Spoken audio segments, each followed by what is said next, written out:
Welcome back to the Walleye Files, guys. Brandon Ruffalo here, and we have got a great podcast for you this week. From New York, Mr. Craig Sleeman. He is a captain. He is a multiple-time National Walleye Tour top 10 finisher in multiple cases in championships. A 2022 National Team Championship All-American, which means you take the top 25. And just super excited to have him on today. He's a great big water fisherman. And one of the reasons I'm having him on is because we've got two huge events coming up, two big water events, one on Alpena on Lake Huron and another one, of course, on Lake Erie, which Dunkirk is the closest body of water to Craig's home. So we're going to call it a hometown kind of event. And yeah, he's got great insight, guys. I got about 10 minutes with him before we started this podcast. Great insight, great person. And I'm super excited to hear from him, guys. You guys should be too. I just want to say thanks to everybody. It's really special what we've started here. I actually added the totals up today, and this is a week before this is going to air. But we've got over 400,000 views on our social media platforms for the Walleye Files. So anybody who's watched, followed, shared, liked, I appreciate you from the bottom of my heart. I appreciate you. We can't do this without our sponsors, Walleye Nation Creations, Striker Brands, and Lake Effect Lures, guys. These companies have done a lot for us as far as sponsoring the show, between baits and helping us do some production and just supporting us. Great people. We appreciate all our sponsors. But yeah, without further ado, Mr. Craig Sleeman. All right, guys, welcome back to the Walleye Files. Mr. Craig Sleeman, how you doing, buddy? Good, Brandon. It's, like I said, nice to sit down for a few minutes and talk fishing. I know we've been, you and I have been talking about work schedules and fishing schedules and shooting some things and getting ready for the big season here. And actually season halfway almost through, but right now things are going well and just looking forward to our conversation today. Yeah, man, it's great to see you. It's great to have you on. For those of you guys that don't know, Craig is a school teacher. He's an art teacher. And much like myself, busy working man, he does not get a lot of time to just run away and pre-fish. So having him on here is a privilege. I'm excited to talk to you today, man. Yeah, thanks. It is a balance, and I think, with everybody's decision making on what to do for a career. And, we'd all love to be professional fishermen and put this whole thing to use. And of course, that also too becomes work. So, finding that balance between work and play and then, breaking down some water and fishing some tournaments, I think is a great, healthy balance. And for those that, know this blue collar work, work ethic and having to put together a tournament bag after, maybe a 5.5 hour drive or an overnight plane ride to come back and catch up with what's going on in a river system that you've never fished before could be challenging. But, it's this is it. I mean, you see what you get. You get a blue collar art teacher's been in for 23 years who grinding it out, and now we're getting ready to fish some tournaments coming up here. Pretty excited about the rest of the season. Yeah, you should be. Just looking back at some of your finishes in major events over the last 4 years, I mean, you've got top 15 on Lake Erie 2021, top 15 Lake Erie 2022, 7th place in the National Walleye Tour Championship 2022, again on Lake Erie, 4th place National Walleye Tour Championship last year on Lake Huron. You're talking about winning the Sunset Shootout. You've got various other tournaments in the area that you've won. You are and I don't want to discount the fact that you took a top 20 in the Mississippi River last year, but in my mind, when I think big water, I think you, Dylan Nussbaum. There's a handful of other guys that are just big water, expansive area. They know how to nail down a really good bite and follow fish, not just find fish, but follow fish into good finishes. Yeah, I think that's, you just hit the nail on the head with following fish. I mean, because these Great Lakes and some of these big water is just so vast and so open, it can be tough to run them down and get on a good quality, consistent bite. I think that's the one thing that, we can go and catch fish pretty much anywhere in the country most times. But when it comes to these Great Lakes, there's going to be a lot of fish to be had in certain areas, but also too, I mean, the Huron event specifically could be a very finesse bite. It could be a bite where the fish are moving periodically because of water and wind, bait placement, where the bait is residing and where it's kind of hanging out. So, that's going to be a challenging event. And then Dunkirk, obviously, this last one, always a fan favorite for us because we live up here. We're an hour and a half away from from the big Lake Erie. But I'll tell you what, those fish are also going to be plentiful, but just trying to find a consistent bigger bag, with all the competition and now all the different ways that guys are going about breaking down water with our electronics, some of the new techniques guys are doing. It's just, it is exciting, but at the same time, it's a little nerve wracking because, here we go again with how do we break down this large body of water and understand its changes with the small time that we have to put out, for this pre-fish. And again, even on tournament day, a lot of times during a tournament day, you're pre-fishing, you're getting to spot A, spot B, and things aren't going as planned. What do you do next? And I think a lot of guys pride themselves on able to quote unquote fish the day. And I think that's what's going to happen here in these next two events, especially, with the ever changing, environment, if you will. So yeah, definitely looking forward to it, and appreciate the shout out on some of those finishes. I forgot, I just talking to you too about that NTC back in Oahe. That's still big water, but not the big Great Lakes. But still It is big water. Absolutely. It's super big water, and it is a body of water that when I fished that tournament, when I pre-fished that tournament, going into the last day of pre-fish, we stopped fishing at noon. We thought we were winning that tournament. I had 19 pounds for 2 bites in about 20 minutes the day before that tournament. So, the fact that you found the fish that moved as much as those fish moved, it proves that you're a great angler and you're great at finding fish. So moving into these next couple events, as we were just talking about, what do you feel like is key for finding these fish that are moving so often? Yeah, right now, I mean, looking at water temperature, I mean, we are late this year as far as our spring kind of movement. I feel like even last night we were out doing a little pre-fishing for a tournament up in Canada we've got this weekend. And, to me, it just seems like fish are kind of in that post-spawn mood, that water temperature is starting to warm. I mean, as the Great Lakes are warming much slower than obviously a reservoir or river system, we're seeing, just some different kind of some slow lethargic movement. They're not really, coming at, a million miles an hour trying to get out east, because the bait's there and because the warm temperatures are there.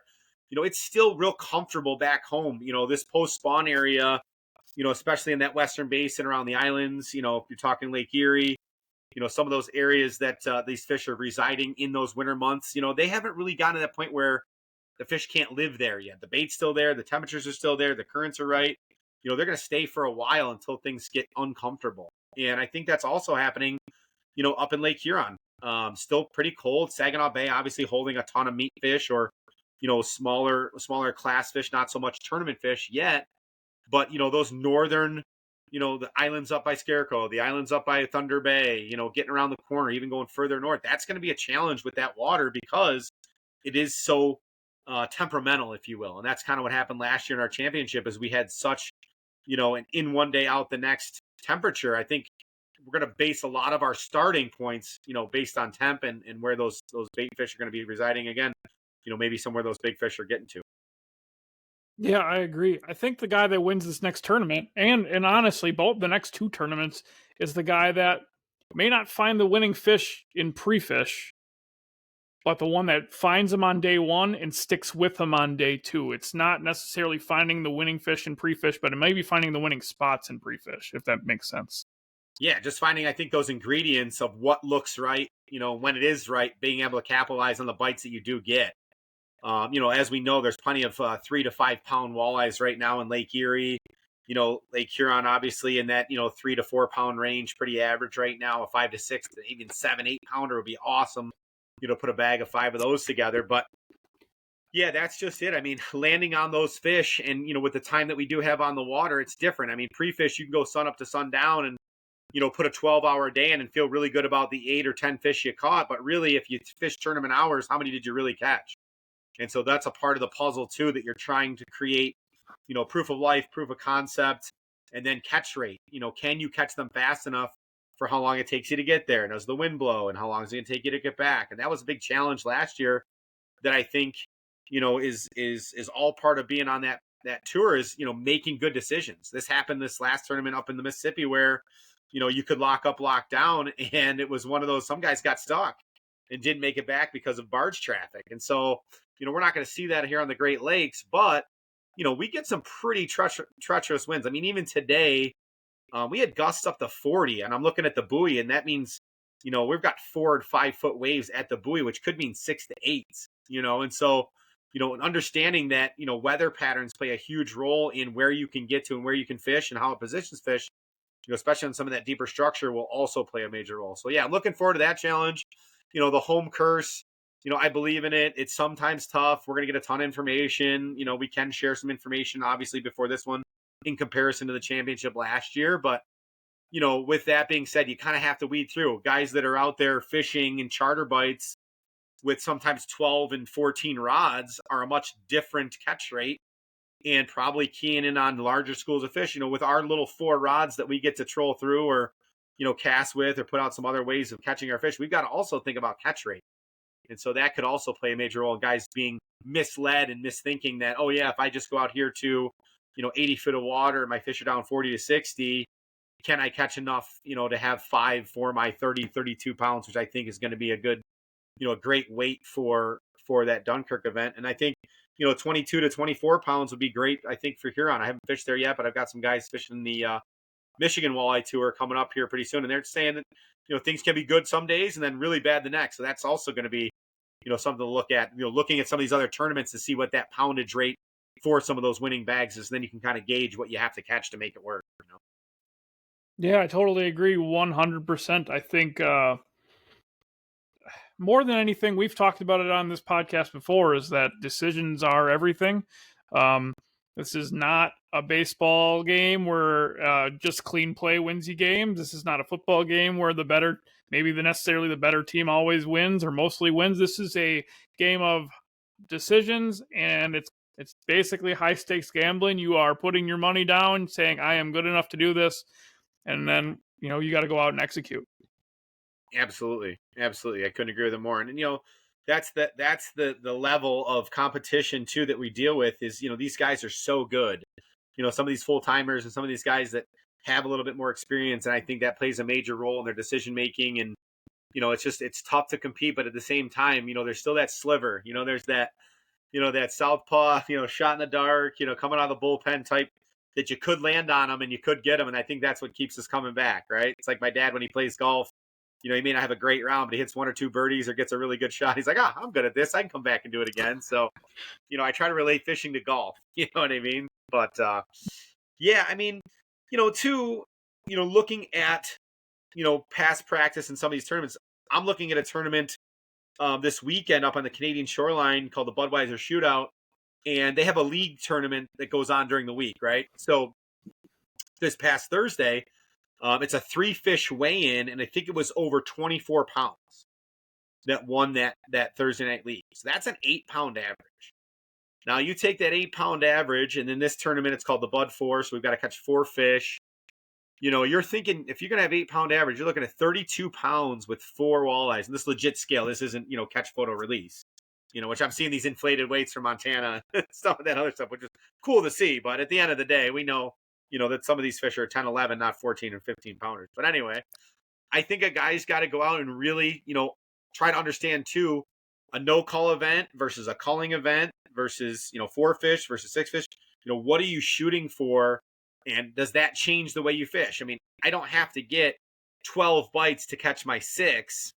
I need 4 bites. So do I have to go get 6 or 8 bites? So you really have to think about catch rate, going in, finding practice.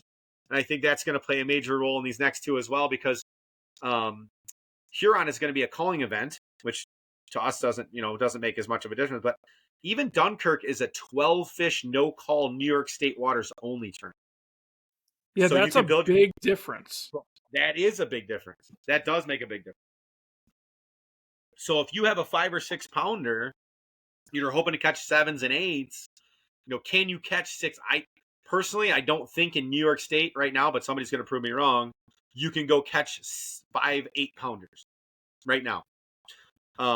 We just had a week-long tournament where guys could fish sun up to sundown for an entire week, New York State waters only, and the winning fish was 9 and some change. So does that mean the Ohio fish show up and the fish get bigger? Yes, that's going to happen. You know, looking towards that western end of things, you know, are the bigger fish going to congregate maybe down off that deep water with some smelt? Possibly. You know, could there be a few 8-pounders caught? Yes, I believe there will be. But at the end of the day, you know, understanding your system, understanding what's available and what the catch rate is going to be, I think can also help with that decision making for sure. Yeah, I agree. So you talked about experience before. You talked about guys with experience. When did you make the decision, I'm going to do this? Well, a good buddy of mine by the name of Matt Reber, an Iowa guy, he and I got together back in probably 2017 and kind of tackled some big, we'll call it checklists or, you know, life's bucket list items. He came out and caught one of the biggest yellow perch he's ever caught, over 2 pounds. And, you know, he went out, we had never really caught, you know, giant fish out of Lake Erie to the Western Basin. So we went out that same fall and caught those fish, or in the spring it was. And he said, why don't you come out to Iowa and shoot some deer? And I said, that'd be great. Ended up shooting like a 188, you know, Magnum giant deer out in Missouri with him. And, you know, so after almost a year of just knowing this kid, he's like, we should probably go do something bigger. Like, we've just tackled 3 major, you know, parts of this game and fish, you know, bucket list items. Let's go fish tournaments. And so he actually joined us on that victory in the Sunset Bay Shootout back in 2017. And we just kind of grew that competitiveness. We kind of started to see that, you know, we really enjoyed that national anthem, you know, before everybody takes off. We really enjoyed those close weights at weigh-in and, you know, figuring out, you know, who beat the fish better than the next guy. And I think that's what it comes down to is, you know, having some camaraderie with a group of guys that really enjoy beating the fish. You know, it's not me versus Brandon Ruffalo out there. It's me versus the fish. And did Brandon get him better than I did? Or did I get him better than Brandon? Right. And so it's not us versus each other, but, you know, it created that team event, you know, and it really created that breakdown of water and how we could compete together. And I think it was, you know, that turning point where we really started to say, you know, we should probably get into this thing and let's go try some bigger events. And we got into my very first event was in Green Bay in 2020. And so it was a COVID year. So it was tough. You know, it was later in the year. It was a July event.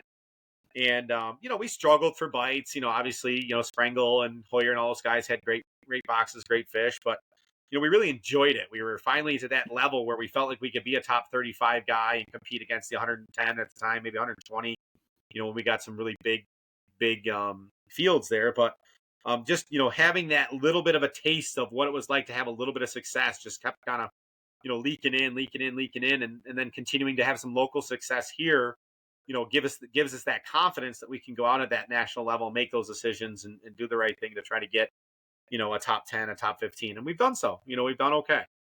You know, not as dominating as we like to, but, you know, for someone who is part-time and doesn't get a lot of time on the water at the places that we do fish, I feel like we've been, you know, pretty competitive. There's a few things I would change or go back and maybe do differently now. But again, that's going back to our experience conversation. And I think the next time these things come up, we'll make a better decision and maybe that'll change our luck a little bit.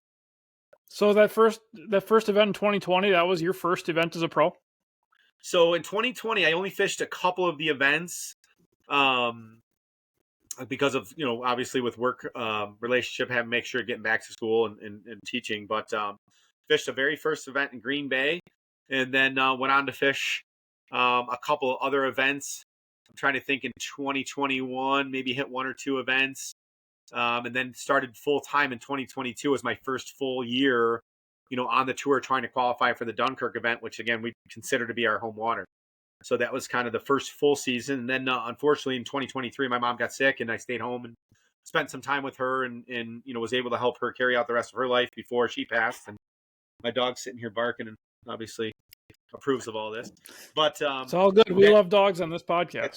That's right. And then in 2024, this year, 2024, this last year, was able to fish again for the second full 4 qualifying events and was able to qualify for the Huron tournament where we ended up top 5, which was, you know, a big accomplishment for us, especially, you know, never fishing there and not having someone, you know, with information to show me. I couldn't have a co-angler at the time because none of the guys that I traveled with qualified. So it was a very unique situation. That was a chance that I got to team up with Dylan Nussbaum and work with him a little bit on breaking down Huron in 4.5 days. Because remember, we only had a half day on that last day. So what a interesting place, and what an interesting experience to have, a guy like that who has the experience. And we went off and fished different fish and different techniques even, but still really, have a ton of respect for a guy like Dylan. Let me just make sure this dog's not eating part of my jump drive here. But he is just an animal on the water, and the way that he approaches breaking down,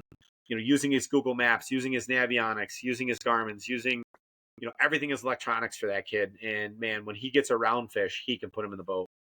And so I think, what I'm seeing now too in my own style of fishing, transitioning kind of out of this trolling, doing a lot more casting, do a lot more scoping, even these last 2 days of practice, in the afternoons of running up and trying to scope some fish, and, even in some rougher water, learning how to position the boat. It's all comes down to boat control. And that's something that Dylan is really good at. He's innovating, ways of he was like one of the first to do double paddles on his power pole, right? He's innovated with fin gear on putting that surge plate, to keep his boat from surging and some of that heavier surf. So I think it's really coming down to learning your boat and putting your boat in the right position, because let's face it, we've got enough rods, reels, baits, jigs, crawlers. We can catch fish if we get around them. It's, can you be in position to catch fish? And I think that's one thing we forget about is being more consistent and making that perfect cast, because you might only get one cast at that right fish. If you know it's right, you see it, it's there, it's a 28 incher, and you mess up a cast or spook that fish in gin clear water like we're seeing right now, it's all going to come down to staying off of them, make sure you're 50, 60 feet away, and putting that precise cast on the nose of that fish to catch that fish. And it's, it can happen. I'm starting to see it more and more, and I'm getting real confident in it. And good buddy of mine, Mike Miller's coming up from Ohio, which you probably know of. He's a big time, he's a huge fisherman down in Ohio, and LEWT champ and Masters Walleye Circuit champ. And man, he's basically throwing all of his trolling rods out right now, and he's planning on scoping all weekend. And I could just hear it in his voice. He's very confident that this is the direction he wants to go, and we'll just kind of see how it plays out for us this weekend. You never know. Yeah, I think as tournament fishermen, that's the adaptation you need to have. I took a video. We just dropped it last week. My dad and I fished together. My dad doesn't really love scoping. It's just not his thing. Totally get it. He's a guide. He puts a lot of people on fish. He fished PWT, FLW. There is nobody who, in my eyes, that is more set up to troll and troll well than him. And we sat in a boat next to each other, and I said, that's a big one. Put a bait in front of it. Fish came flying in, 10.5 pounder. And he's like, I get why you like this now. I don't want it. I don't like it, but I understand why this is effective. So, yeah, I think that's just the adaptation that we need to have as anglers to be successful. Absolutely. And don't get me wrong, I'm going to troll. I mean, I'm a troller. I cut my teeth on Lake Erie with Bob Henton. God rest his soul. But, he taught us how to fish a 2-ounce inline weight worm harness that Mikey makes over at I1 Baits. And I'll tell you what, there is not a better feeling than watching a yellow board go back, or an orange board, depending on what brand you are. But at the end of the day, watching my offshore boards go back, it's almost like being a kid again with a bobber. Oh God, it is, isn't it, guys? I love scoping, but pulling spinners on structure is my favorite thing. That's like crack to me, man. That is like crack to me. It gets my hands shaking, board goes back, gets sunk. It's like, oh my God, they're doing what they're supposed to do. And feeding them a little bit and hooking up on them and having a good tension on there when you're pulling it. It's just, and that's the thing. You have to go back to your roots. You have to go and if it's not enjoyable and you're not enjoying it, win, lose, or draw, it doesn't really matter. At the end of the day, like this weekend, I'm picking up 2 buddies of mine from Canada. Rob Crow from Wacom Tackle. He's going to come with me, and he said he's going to feed me sandwiches and have the net in hand. And then I got my good buddy Scotty Meisner. Runs a little charter service up in Nanticoke, and he's been around for years and years. And these guys are just diehard trollers. And I told them, boys, I think I'm leaving the trolling gear at home, whether it's rough or not. We're still going to go. And they said, whatever it takes, Greg. We're up for it. And my buddy Justin from home also. With Canada, you're only allowed 2 rods per person. So we figured if we had 4 guys, we could run 4 boards aside if we had to. But after practice, I think we're definitely gonna look to cast. We've had some really good fish, and they could stay put. Got a big blow today and a little bit more tomorrow. So we'll see what happens. I can't practice tomorrow because of school commitment. But we're trying to finish up our finals out here in New York. It's actually another whole week after this. We're stuck till the 26th, 27th. Yeah. So we're definitely grinding here till the end. So it's not been easy to get out, but again, we're going to go back. And the reason I wanted to put those guys in the boat for this weekend is, number one, it's not a huge stakes tournament. We don't have a ton invested. It's only an hour and 45 from the house. But we're just going to have fun. Like, I can't wait to put a 10-pounder on the floor of the aqua attraction and just take a picture with these guys and laugh and cry and, have a Canadian whiskey and maybe a Canadian beer together and just, enjoy this time, because this tournament that we're fishing is really another tournament that brought us up. We won numerous big fish awards at this one, and we've learned from these Canadian guys how to troll, shallow structure when shallow structure wasn't even a thing. And it was unheard of to go inside of 10, 15 feet of water and catch a walleye in Lake Erie. You can't do that, And I think they're saying the same thing about scoping, is you can't go in there and catch one on a jig. And I'm looking both directions, hoping they weren't seeing me net those fish last weekend. But we'll see how it shapes up. You never know. It's fishing. We could show up, but they could be gone. We could spend our day looking for them, or we could sit, could be sitting pretty at 10, 11 o'clock like we hope to. But you never know. That's awesome. And I think you're totally correct on it needs to be fun. We put a lot of money into this. We put a lot of time into this, and it just becomes it becomes a bit monotonous. It becomes a bit stressful for us. I've talked about it before. I get stressed easily. My job's a little stressful. My life's a little stressful, but you know what? Fishing is still fun. My wife, I actually not fishing the tour this year. Doing some other things. You talked about a bucket list. My dad and I are going on a moose hunt in Canada. We're doing a Kansas whitetail hunt. There's just things that I got to do before one of us can't anymore. There you go. And I started doing some bass fishing. We fished a bass tournament 2 weeks ago. I took my wife fishing this week, caught a couple big largemouth. And it's one of those things like, man, this is fun. I remember it now. It's just fun. So yeah, I think it just makes you more successful when you surround yourself with guys who are a lot of fun. You have a great team. I think you travel Ed's to Husky, right? Wayne Van Dyke, some of those guys. Mm-hmm. Yep, Lee Gold. You have a great team, great people, really good people. I always see posts with you guys. You guys seem like you have a lot of fun, and that takes things and makes it a lot easier on the water when you can have a lot of fun off the water. Yeah, absolutely. And I can attest to that team aspect and everybody working together for a common goal. And when somebody has a good bag and, being happy for them, even though it wasn't you. And, at all kidding aside, you sometimes have to put the dollar amount aside because, number one, you can't take it with you. But number two, we're paying for this entertainment, right? So, we are the customer, right? And so, putting all that stuff aside, the finance aside, we really do enjoy, and we joke around, and we have, group texts that have, some stories that'll eventually come out and people be dying laughing of what actually takes place on this thing. But, I always thought, it was back when, Lee and Wayne and Brett, and, these guys got together and we made Ed made a tattoo of Wayne actually riding on a Walmart, kids toy that you put a quarter in.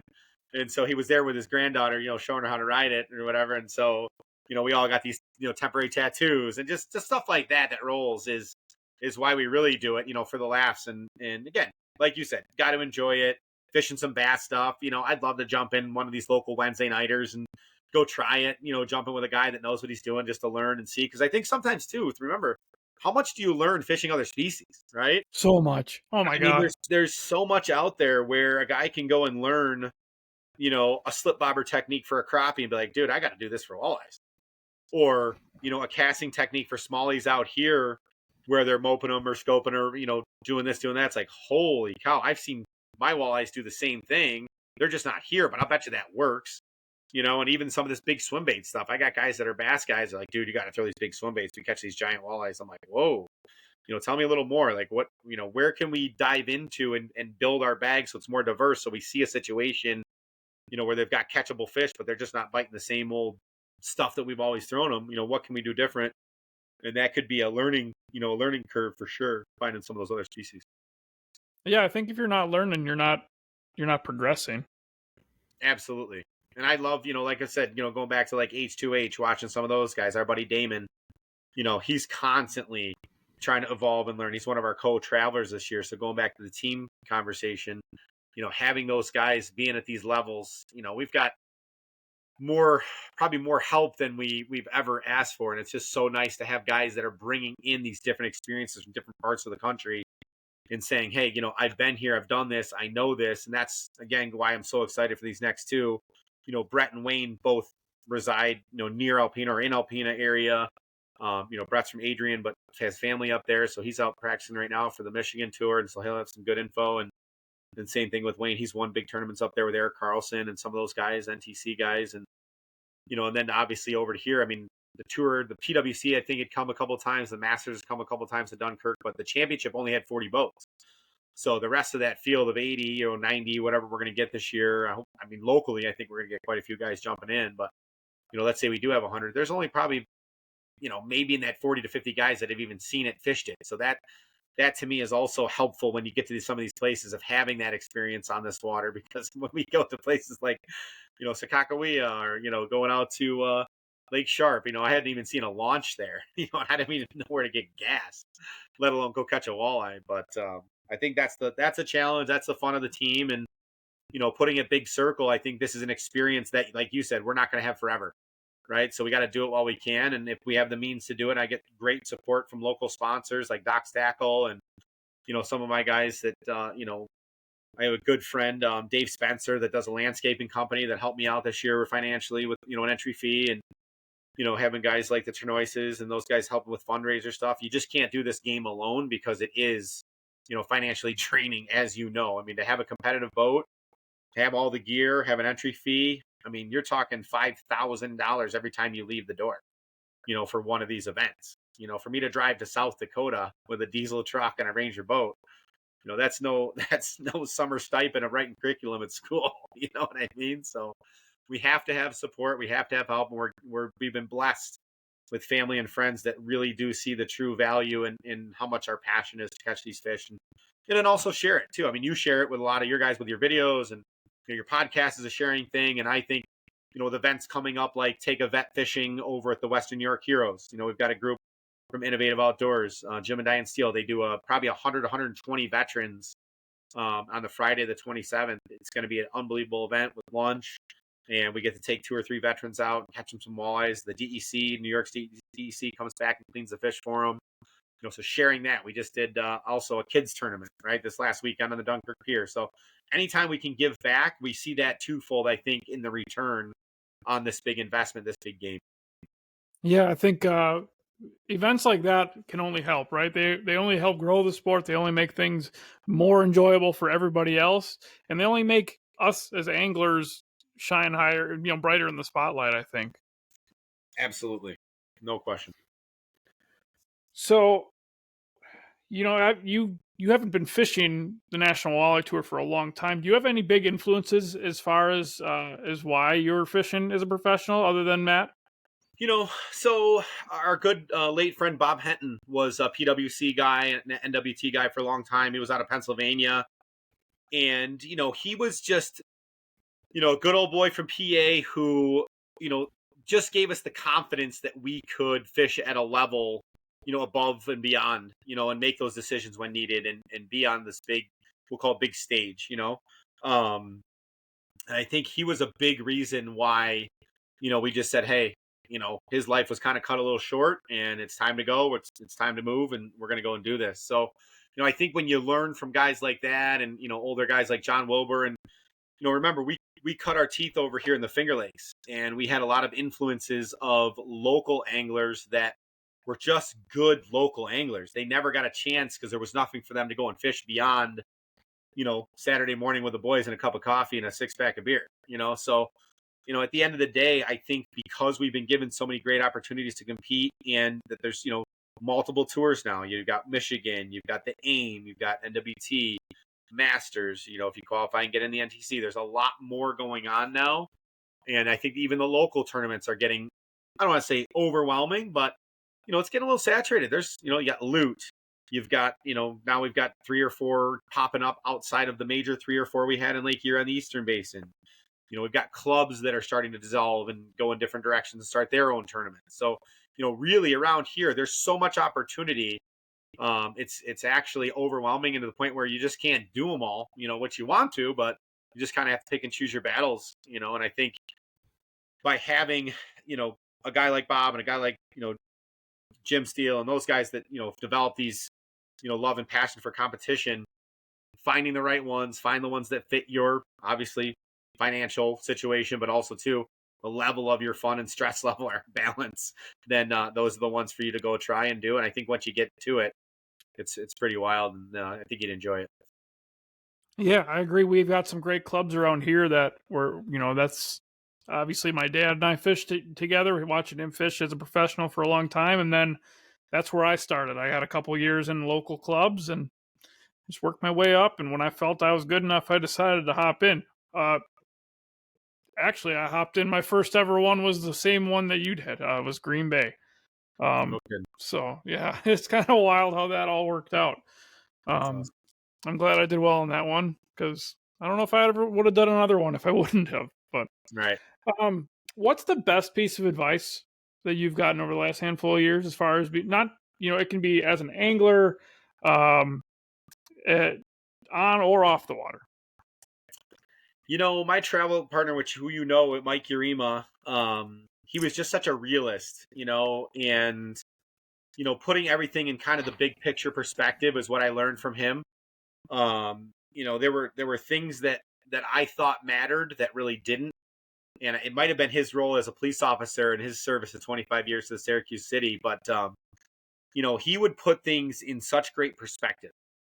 I'd see a storm and want to wait another 5 minutes, and he'd be like, "No, we got to get off the water." Well, because of him, we are off the water, and my truck is damaged, my boat was damaged, but out in Sakakawea last summer, it was like, we'd have waited that 5 minutes, we'd probably been stuck in it. But just, really putting the right things in perspective, I think, is what I want to take from this point. And, whether it's fishing related, whether it's life related, whether it's work related, do these little things matter? In some cases in fishing, they might. Is it a full crawler or a pinch crawler? Is it a purple jig or a brown hair jig? Is it a perch imitation or a shad imitation? What are the little things we can control? And then beyond that, big picture is sometimes you're just not going to get them. You can't be bummed out on a 26-hour ride home from South Dakota and have a bad attitude, especially when you got, police officers sitting next to you, right? He's probably packing, probably got one in the glove box, one in his sock, probably one on his hip. Like, you're not going to give that guy a bad day because you can't. You know what I mean? So just understanding, reading the room, having, taking a look at the situation, saying, okay, what matters right now? What can I control? Worry about what I can control. And then after that, you got to just let some things go, because if you let it drown you, you won't come back. You're not going to mentally be able to fish the next tournament if you just go and say, I suck, I can't do this, I made the wrong decision. You've got to pick up those pieces and either make a different decision or try something new and try to build on that. Or this is a momentum game. I mean, there's a swing here and a swing there where you could be riding high and going a full year and have a great season. The next season come back and be like, holy cow, do I even belong here? So I think just putting those things in perspective. I've learned a lot from Mike and, his understanding of life and, what he's been through as a police officer and serving his community. And, I think he just, in all aspects, he's got a really good perspective on a lot of things. Yeah, that's great perspective, man. And you're not wrong. I've definitely contributed to my own poor tournaments by not having the right mindset. I think mindset and confidence might possibly be almost as important as executing on game day.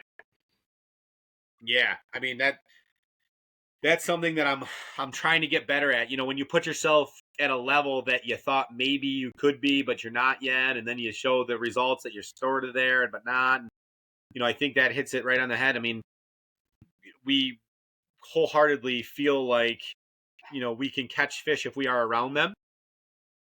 And that's something that I didn't have. I had to go to my waypoints where I caught them before. No, I got to go to my waypoints. I got to fish these waypoints. They're at these waypoints.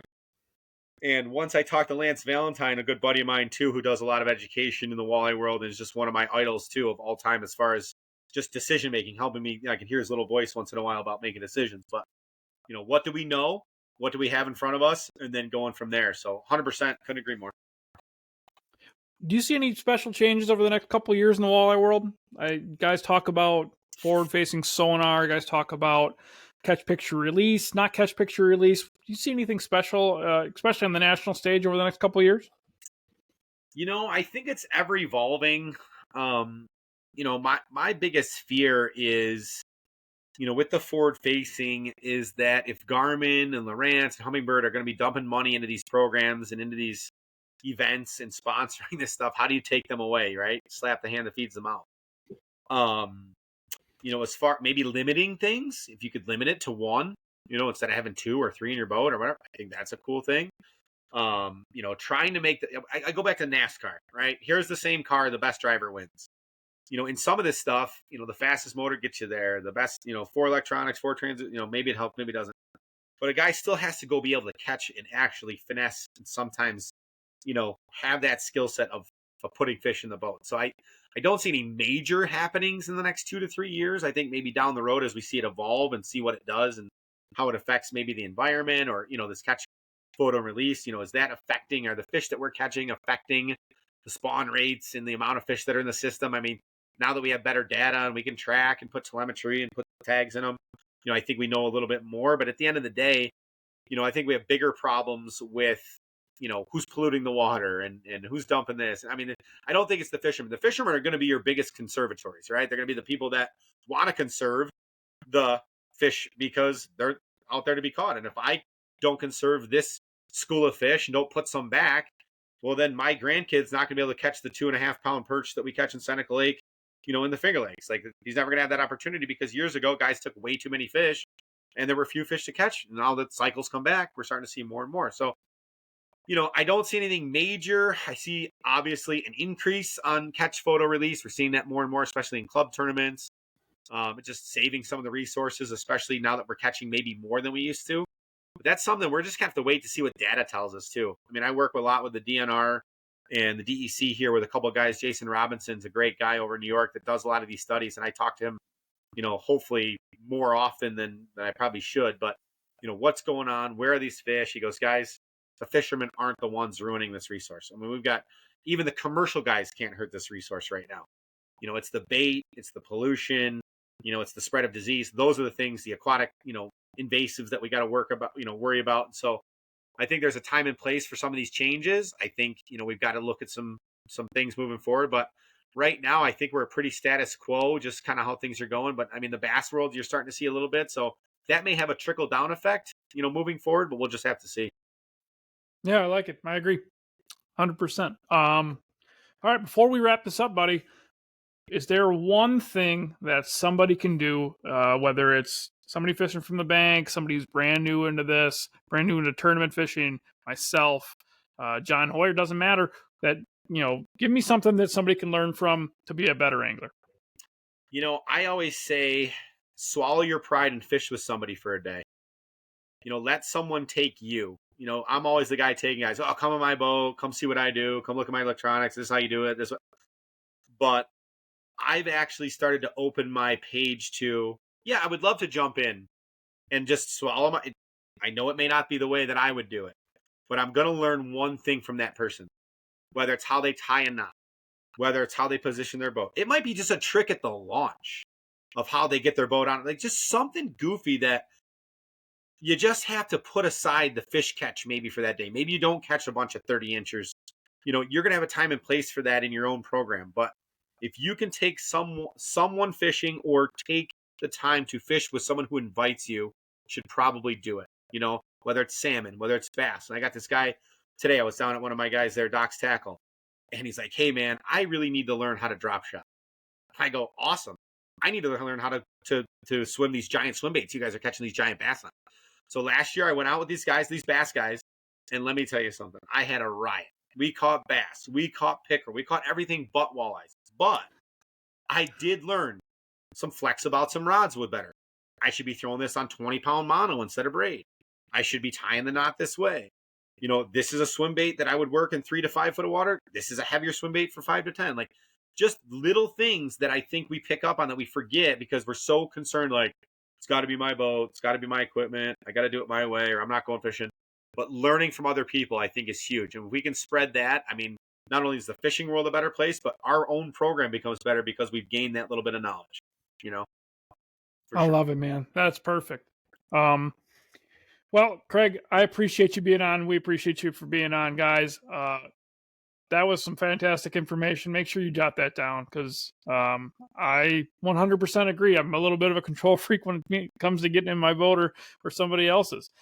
Craig, man, good luck for the rest of this season. You got 2 big events left before the championship. If you make the championship, I'm going to try to be there doing live interviews in the mornings and the afternoons. So we'd love to have you there. But I appreciate it again, buddy. Thank you so much, man. It's so nice to see you guys. And like I said, anything you guys need, you can always reach out on socials at Craig Sleeman Fishing. I'm on both Instagram and Facebook.